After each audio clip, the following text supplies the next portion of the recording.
En primer lugar, voy a empezar agradeciendo a Elena Serrano, residente de nuestro servicio, que ha hecho este tema junto con Cristina y con María Carbonell. ¿De acuerdo? Y sobre eso me voy a basar. Y vamos a ver, como dice Ángel, a ver si me funcionan los vídeos, si no, da igual. En primer lugar, decir que tengo conflicto de interés con Gedeon Richter y con Ologi. Con Gedeon estoy trabajando en un proyecto de investigación de endometriosis. Y en Ologi, bueno, nuestro servicio con la doctora González Paredes y la doctora Aguilar somos centro de formación de ablaciones endometriales, que no tiene que ver mucho con los miomas, pero en fin, hay que decirlo. Lo primero que tenemos que plantearnos es qué vamos a tratar, miomas o pacientes, evidentemente pacientes. Los miomas tienen distintas características en función de dónde están localizados, el tamaño, pero son las mujeres y sus circunstancias las que tienen que movernos a hacer cuál es la mejor indicación. Y por lo tanto tenemos que centrarnos en la clínica de los pacientes, las opciones que tenemos, que antes lo ha dicho las ponentes anteriores, y el tipo de cirugía. Realmente tenemos tres perfiles de pacientes. Esto se lo dije que me lo hiciera la IA, y la IA ha hecho esta fotografía, en fin, un poco así. Pero el perfil es, como antes decía Isabel, la mujer que tiene dolor o síntomas compresivos, la mujer que tiene regla abundante y la mujer que tiene problemas de fertilidad. Estas son las tres cosas. Y con respecto a estos tres grandes grupos de pacientes, tenemos tres grandes grupos de tratamiento. En primer lugar, los tratamientos que controlan el sangrado. El sangrado se controla con ácido tranexámico, con anticonceptivos, con antagonistas, en fin, esto lo ha comentado muy bien Isabel, o con análogos. Reducción del mioma. Análogos, antagonistas, pero antagonistas sin terapia hormonal, porque cuando lleva la terapia hormonal la reducción del volumen es menor. La embolización, la radiofrecuencia o el microondas, y yo había puesto que eliminación del mioma solamente era la miomastomía y la histerectomía. Ángel ha dicho que no, que ya un 40% de eliminación con la radiofrecuencia, veremos con el tiempo. Porque lo que vemos es una disminución del tamaño, pero si después recurren en el mismo sitio, probablemente no lo hayamos eliminado del todo. ¿Y qué tipo de cirugía? Pues volvemos a insistir, los tipos de cirugía se agrupan en dos grandes grupos. La miomectomía, la extirpación solamente del mioma en aquellas mujeres que desean conservar el útero, bien porque quieren tener embarazo o bien, como nos está pasando ahora, mujeres de más de 40 años que a pesar de tener los hijos que quieren conservar el útero. Pues bueno, pues tendremos que hacer una miomectomía vía histeroscópica, laparoscópica, robótica o laparotómica. Y por último, la histerectomía cuando no precisan conservar el útero, que puede ser laparoscópica, vaginal o el BINOTS, la robótica o la laparotómica. Voy a empezar recomendando un libro que recomiendo muchas veces. Y debo decir que no me llevo nada de este libro, de este autor, pero es que creo que todo médico debe haberlo leído. Y es el libro de Henry March, neurocirujano inglés, que se llama Ante todo no haga daño. Merece mucho la pena leerlo. Y dice, hacen falta 3 meses para aprender a hacer una operación, 3 años para saber cuándo hacerla y 30 años para saber cuándo no hacerla. Pues vamos a empezar con cuándo no operar. Esto ahora la gente joven le llama red flags. Vale. Mujer asintomática. En principio no hay que operar. Mujer sintomática, pero con una sintomatología leve controlada. En principio no hay que operar. Próxima a la menopausia. Pues es verdad, un alto riesgo quirúrgico. Y yo me voy a centrar para esta ponencia pues en los perfiles de los pacientes. El mioma submucoso es un mundo aparte. Porque si vamos a hablar de miomectomía laparoscópica, ahí nos complicamos un poco más, o de histerectomía. Mioma submucoso y sangrado uterino normal o esterilidad. Voy a hablar un poquito de esterilidad, aunque mañana hay una ponencia específica de mioma y esterilidad. Paciente sintomática que conserva el útero, paciente sintomática que no conserva el útero. ¿Qué opciones tenemos? Bueno, vamos a empezar con el mioma submucoso, que en principio parece que es el más fácil. Pues no lo es. Y el mioma, los que hemos hecho histeroscopia o los que hacéis histeroscopia ahora, yo siempre lo digo, es muy traicionero, porque uno quita gran parte del mioma y dice, lo he quitado para casi todo. Y llega la siguiente vez y ves el mioma y dice, porque yo he sido el que está hoy, se lo he hecho antes, pero yo juraría que no le han hecho nada al mioma. Y el mioma te aparece tal cual lo tenía. Por eso es muy importante que no nos dejemos llevar por nuestra impresión, sino que objetivemos la probabilidad de que el éxito de la cirugía sea real. Y para eso LASMAR bueno, pues hizo esta clasificación, Step View, ¿de acuerdo? Que va a hablar de tamaño, cuidado, tamaño no el que ve el histeroscopista, que siempre vemos los miomas muy grandes. el tamaño de la ecografía, o como antes decía Mariña, ¿no? La topografía, la extensión de la base, la penetración o la afectación de la pared. ¿Vale? ¿De acuerdo? A ver si me funciona. Vale, perfecto. Este mioma, ¿es difícil o no es difícil? Hombre, es pequeñito, pero es que tiene mucha penetración en la pared. Y entonces es verdad que hacemos aquí la técnica de extirpar la parte superficial, pero si nos dejamos esto, le hacemos una nueva técnica y no encontramos el mismo mioma. Y entonces tenemos que ir a buscar la pseudocápsula para extirparlo. En la clasificación del ASMAR lo que dice es que vamos a tener un grupo que es fácil de quitar. El que sumando la puntuación del Step View es entre 0 y 4. Después tenemos uno que es complejo de quitar, 5 o 6. Y después tenemos el que es imposible de quitar por histeroscopia, que es el 7-9. Pues bueno, aparte de la consulta, pues también en quirófano podemos hacer algunas cosas. Si tenemos el clásico resectoscopio que utilizábamos anteriormente, bueno, yo he utilizado hasta el monopolar, que eso ya no lo utilizará nadie, imagino, pero este es un bipolar. El resectoscopio, problema, pues fijaros que ahora mismo lo estamos viendo todo muy bien, pero empiezan ya a aparecer las burbujitas arriba, o sea que un mioma en cara anterior que es más fácil quirúrgicamente, pero como veis ahora se nos empieza a formar las burbujas, se nos van siempre arriba y ya estamos un poco liados. Y es verdad que tenemos unas técnicas ahora muchísimo mejores, que es la morcelación mediante el Miosur, ¿vale? ¿De acuerdo? Que, por cierto, este mioma que quité yo hace bastante tiempo, ahora tenemos un nuevo sistema de gestión de fluido, que es el Fluence, que la verdad es que las compañeras, tanto Aida como Teresa y como Cristina, dicen que no. Fijaros cómo ha quedado el útero completamente extirpado el mío, ¿vale? Pero nos encontramos todavía que no queremos hablar si quirófano o demás, sino miomas que no son fáciles de quitar mediante histeroscopia. ¿Cuál es el objetivo? Hacerlo más fácil. ¿Cómo lo hacemos más fácil o por qué hacerlo más fácil? Uno, para llevarlo del quirófano a la consulta es una buena opción, porque si tenemos mucha lista de espera, pues la consulta podemos tener una mejor opción. Y por otro, fundamentalmente por el éxito. No puede ser una mujer que por un mioma esté 3, 4 y 5 veces yendo a quitarse el mioma. ¿Cómo hacerlo? Bueno, pues teniendo un gran equipo. Antonio y yo ya somos los que hacíamos antihisteroscopias, pero tuvimos la gran suerte de que nuestra amiga y alumnas, Teresa y Aida, pues nos han superado ampliamente, ¿no? Y son las que llevan a hacer la histeroscopia ahora. Pues en primer lugar, lo ha dicho antes Isabel, vamos a reducir el volumen. ¿Qué reduce el volumen del mioma? Pues evidentemente el agonista de la GnRH, el acetato de uricristal, que ya no lo podemos utilizar, los antagonistas de la GnRH, los inhibidores de la aromatasa y el DNOG. Fijaros, el DNOG también lo reduce, ¿no? Bueno, pues eso es una buena opción. Pero es que a veces esto no es suficiente y podemos hacer tratamiento médico de histeroscopia o en algunos pacientes, quizás, lo que decía Ángel, tenemos que ponernos de acuerdo para hacer tratamiento médico, radiofrecuencia e histeroscopia. Hay que hacer un tratamiento secuencial. ¿Por qué? Para obtener el éxito en el menor número de procedimientos, que además el menor número de procedimientos significa el menor coste de procedimiento. Y vamos a ver qué ocurre con un nuevo sistema que en Valencia no lo quieren presentar, ya está en otros países, que es el Sonata, que también lo lleva Ologic, que es transcervical. Algo sobre mioma y esterilidad. Bueno, pues sabemos, el 5 o 10% de las mujeres estériles tienen mioma.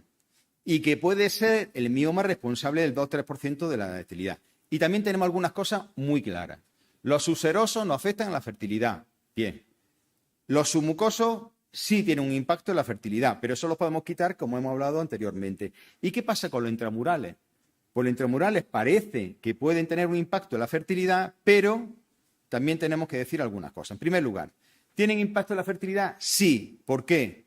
Porque las tasas de embarazo son menores en técnicas de reproducción. En un metaanálisis con 19 estudios observacionales se vio que los miomas intramurales tienen una menor tasa de nacidos vivos y menos tasa de embarazo. Pero lo que hasta ahora no se ha demostrado es que la miomectomía de estos miomas mejore los resultados. Por tanto, aunque yo soy muy quirúrgico, aquí debo decir que me plantea muchas dudas el hacerlo.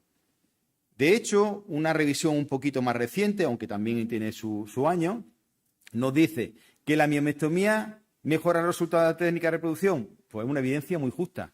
No tenemos claro que esto sea así. ¿La miomectomía reduce la tasa de aborto? No, la evidencia es insuficiente. La miomectomía reduce la posibilidad de aborto precoz, es insuficiente. Y la miomectomía de miomas serosos mejora la fertilidad, pues evidentemente dudoso. Por lo tanto, lo que antes a lo mejor en estos miomas no íbamos a hacer una cirugía laparoscópica o expectación, hoy en día yo creo que el papel de la radiofrecuencia es fundamental. En todos los miomas, ¿qué pasa si el mioma tiene más de 6 centímetros? Un mioma de 2,5. Pues ahí es donde tenemos el problema y donde tendremos que ver. Ya lo ha abierto un poco el debate, Ángel, con el microondas, que no sabemos si mayores tamaños podrán ocurrir. ¿Qué ocurre cuando las mujeres quieren conservar el útero? Pues tenemos la radiofrecuencia, microondas o miomectomía. Y os pongo esta gráfica, una gráfica antigua, pero fijaros el cruce que se dio entre los años 2000 y 2002. Se incrementó la cirugía endoscópica. La cirugía laparoscópica fue y desbancó a la cirugía abierta. Pues yo creo que ahora mismo vamos a entrar en otro cambio de ciclo, donde las técnicas destructivas, como ha comentado antes Ángel, va a hacer que la cirugía laparoscópica va a disminuir. Y nosotros lo estamos notando. Hemos dejado de hacer prácticamente miomectomías por laparoscopia. Y eso tiene un problema, que perdemos habilidad en una técnica que precisa hacer mucha cirugía. Pero bueno, vamos a centrarnos en lo que antes nos decía. ¿Qué queda para la cirugía? Pues fijaros, si hablamos de tipo de mioma, pues los tipos de mioma, 6, 7 y 8 son los que podemos quitar nosotros por la laparoscopia, que no lo puede hacer la radiofrecuencia. Bien, entonces eso serían indicación de cirugía. ¿Y tamaño de mioma? Pues los 6 centímetros para la radiofrecuencia. Para la miomectomía laparoscópica, un protocolo de la SEGO decía 12 centímetros y eso lo vamos a discutir ahora. Vamos a hablar un poco de la técnica de la miomectomía en general. Para hacer una buena miomectomía lo que tenemos que decir, en primer lugar, es indicar bien. En segundo lugar, elegir la vía de abordaje. Premedicación, cómo hacer disminución del sangrado intraoperatorio, técnica quirúrgica, incisión del miometrio, enucleación, sutura, extracción del mioma postoperatorio. Voy a hablar solamente de unos pocos casos porque si no, no tendríamos tiempo. Comparando las tres técnicas, laparoscopia, mini-laparotomía y laparotomía, evidentemente la que tiene menos pérdida de sangre y menos estancia hospitalaria es la laparoscopia. La que tiene menos tiempo operatorio es la laparotomía. Yo que soy jefe de servicio también, y bueno, junto con Aida, que es la que programa la cirugía, es que programa una cirugía, ahora veremos cómo hay cosas que no son razonables. Y no utilizamos suficientemente bien la mini-laparotomía, que tiene una opción magnífica para abordar algunos miomas. Fijaros en esto que a mí me parece fundamental. Hace unos años estuve yo en Palma de Mallorca modelando una mesa sobre miomectomía por robótica. Hay un compañero en el norte de España que hace magníficas miomectomías por robótica. Pero en este estudio es muy bonito porque le preguntaron a las mujeres, desde el punto de vista estético, ¿cómo quiere que la operemos? Y la gráfica de abajo, yo que me gusta subrayar los libros con mis códigos de colores, no lo hubiese puesto rojo, pero en fin, rojo es lo que le gustaría. O sea, la gráfica está aquí de abajo, el rojo es lo que le gustaría. Pues la mujer, la que le gustaría es, la primera opción es que le hicieran una mini-laparotomía, lógicamente, tiene esta incisión. En segundo lugar, la laparoscopia. En tercer lugar, que le hagan un fanestil. Y la última, la robótica. ¿Y por qué la robótica? Porque la robótica tenemos que poner los 4 brazos del robot, 8 milímetros. El brazo accesorio, 11 milímetros. Y después, los que hacen robótica, y en el último congreso lo vimos así, hacen la extracción mediante la técnica STAI, que es una mini-laparotomía en el fanestil. O sea que tiene 5 trócares más el mini. ¿Y si la mujer tiene una cesárea anterior? Porque la hemos hecho y tiene su fanestil ahí chiquitillo y tiene un mioma en cara anterior. ¿Por qué no le preguntamos a las mujeres también la estética? ¿Y por qué no preguntamos también a la directora o al jefe de servicio? Porque es que resulta que cuando hablamos de tiempo quirúrgico, cuando hacía la miomectomía por la laparoscopia, la cirugía de menos de 90 minutos son más que la laparoscopia y la de 90 a 180 minutos son más. Por lo tanto, son más eficientes en cuanto al quirófano. Tamaño. Dice la SEGO 12, pues fijaros, aquí en este estudio sobre la mayor reconversión a la laparotomía es cuando los miomas eran de más de 10 centímetros o eran más de 7. Salvo que sea este señor, que es el señor Paul GP. Este es el señor con bigote tan contento, tiene un equipo múltiple y muy colorido, pero el hombre no deja operar a nadie. Y entonces, los casos son todos suyos. Pues muy bien, estará muy contento. Cuando se jubilen se van a hacer una fiesta de jubilación enorme. Bueno, pues es verdad que este señor de la India ha llegado a quitar miomas de 16 a 20 centímetros. Ya ha llegado a quitar 17 miomas. Vale. Recurrencia del mioma. La recurrencia del mioma, pues fijaros, esta de aquí arriba es la ablación endometrial, que evidentemente no es una indicación de hacerlo. La histeroscopia, fijaros cómo recurre, pero recurre porque a veces no lo extirpamos completamente. Y las técnicas de miomectomía son las que dan mejores resultados, por lo tanto, en este sentido, la miomectomía sí puede ser. Pero fijaros que es que la recurrencia en algunos grupos, sobre todo vamos a coger un grupo con una tasa muy importante, 145, es de que a los 5 años el 50% recurre. No que recurre del mismo mioma, es que tiene otros miomas. Es que esta mujer tiene un útero miomatoso y le hemos quitado uno y le hemos dejado otros pequeñitos que han crecido. Por lo tanto, estas son recomendaciones mías. Si queréis hacer miomectomía por laparoscopia, tamaño menor de 10 centímetros, menor de 10 centímetros el mioma, 7 centímetros ideal, que sea suseroso, alejado de la arteria uterina, buena técnica quirúrgica, experiencia en sutura, fundamental. Si no hay experiencia en sutura, no se debe hacer. Y preferencia de las pacientes. Con respecto al sangrado, que siempre se ha hablado mucho, fijaros que en todos los cursos hay alguien que hace el clampaje de la arteria uterina por laparoscopia antes de la miomectomía. Nosotros tuvimos un congreso hace poco y el que lo iba a hacer, pues en el lado derecho no pudo hacerla y un poco más y pilla el ureter. Quiero deciros que, oye, y también tiene su complejidad, ¿no? ¿Qué evidencia hay al respecto? Pues hay un estudio muy interesante con 83 publicaciones y solamente hay 3 que tienen calidad. Por cierto, una de ellas del doctor Enrique Moratalla de Madrid, que también es del Atlético de Madrid como yo, y que resulta que hace una publicación muy interesante. Pero fijaros lo que dice, que cuando se clampa la uterina, disminuye la pérdida de sangre, hay menos pérdida de hemoglobina, igual tiempo operatorio y menor estancia hospitalaria. Pero no habla de un problema que tiene la miomectomía por laparoscopia, que es que el 10% necesitan transfusión. ¿Disminuye la tasa de transfusión? No, pues ¿qué más da? Si la paciente se va con hierro después de la intervención, ¿qué más da? Porque además tenemos otra opción, una opción que se ha planteado y que tiene no muchos casos, pero alguna evidencia tiene, de poner media hora antes de la miomectomía 800 microgramos rectal de misoprostol. Reduce hasta un 20% la pérdida sanguínea, ¿vale? Y la sutura barbada. A mí me hubiese gustado que le hubiesen llamado porque es que me di cuenta cuando vi una secuoya y hice la fotografía de la hoja de la secuoya que es exactamente igual que una sutura barbada. Bueno, pues la sutura barbada es fundamental el manejo. Yo voy a poner aquí un vídeo, aunque lo voy a pasar un poco, si me deja. Pues no me deja. No lo voy a poner. La sutura barbada y sobre todo después de la sutura barbada hacer la sutura esta que es sutura en pelota de béisbol. Queda muy bien, no lo voy a poner el vídeo porque si no tardamos mucho, ¿vale? ¿Y cuando uno quiere conservar el útero? Pues aquí nos quedan otras opciones. La embolización de arterias uterinas, que no se ha hablado, pero que también es una opción. Y la histerectomía, vía vaginal, el BINOX, laparoscópica, robótica o laparotómica. Pues bueno, la embolización de arterias uterinas se pueden hacer en cualquier tipo de mioma, pero no se puede hacer si el mioma es submucoso, se necrosa, se infecta, o miomas pediculados de más de 3 centímetros tipo 7. Y el BINOX, bueno, pues el BINOX, esta es una cirugía de la doctora Ana Beiro y la doctora González Paredes, ¿de acuerdo? Que son los que hacen el BINOX junto con la doctora Pérez en nuestro servicio. Y hay que tener una serie de condicionantes. Útero menor de 12-14 semanas, que el mioma dominante esté entre 8 y 10 centímetros, pero cuidado, si el mioma lo tiene en un canto lateral, no puede hacerlo. El mioma tiene que ser fundamentalmente en el fondo del útero. La paridad, la movilidad y sobre todo que tenga una vagina en la cual pueda acceder, porque desde mi punto de vista, que yo no he hecho el BINOX, lo he visto hacer a ella, la mayor dificultad está en la parte vaginal, en poder acceder a la parte vaginal, ¿vale? Pero es una opción también para alguna cirugía. ¿Y cuándo hacemos la histerectomía laparoscópica? ¿Cuál es el límite? Bueno, pues el límite depende. El límite depende porque, evidentemente, como dice esta gráfica, a medida que van haciendo mayores pacientes, pues las complicaciones de transfusión, hemorragia, van disminuyendo. Eso es normal. La cirugía es lo que tiene, hay que hacerla.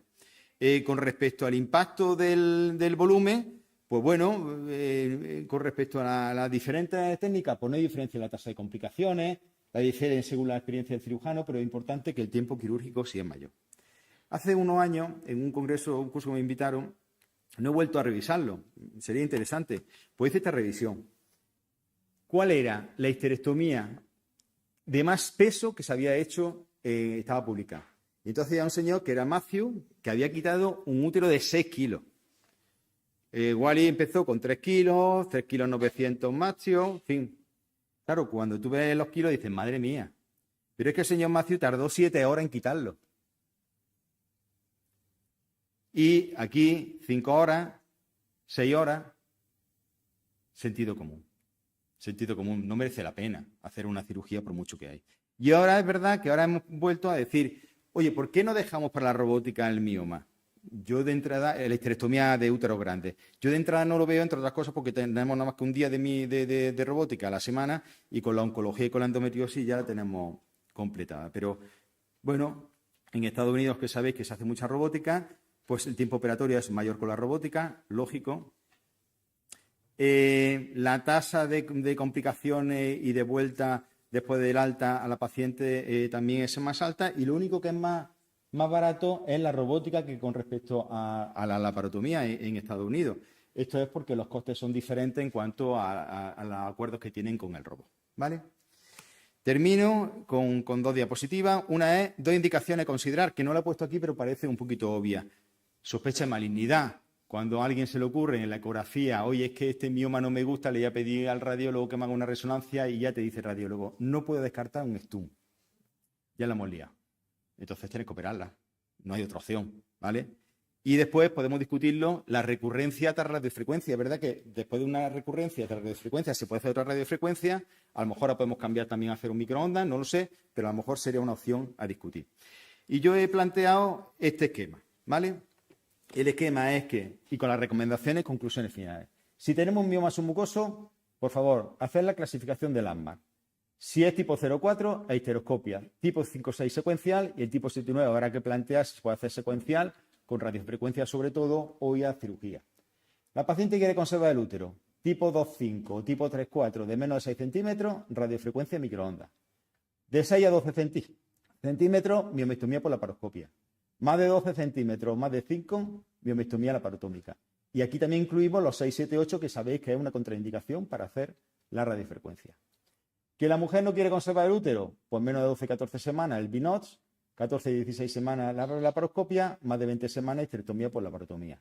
Y aquí dejo la embolización de arteria uterina, que es una opción que se puede plantear y que nosotros normalmente la planteamos en mujeres que están más perimenopáusicas, porque cuanto más joven es la mujer, el fracaso de la embolización es mayor. Voy a terminar con unas vistas de Granada y con una frase que además la he repetido ya varias veces en varios congresos y quiero reivindicar mi autoría, ¿de acuerdo? Y además siempre digo, esta no la he leído antes, esta es una frase mía. O sea, si alguien la quiere poner, después que diga Jorge Fernández, ¿vale? Y yo lo que digo es que cirugías complejas deben realizarlas cirujanos expertos. Estamos todos de acuerdo, ¿no? No realicemos cirugías complejas para creer que somos cirujanos expertos. Ahí está. Si queréis copiarla, pues la tenéis. Gracias.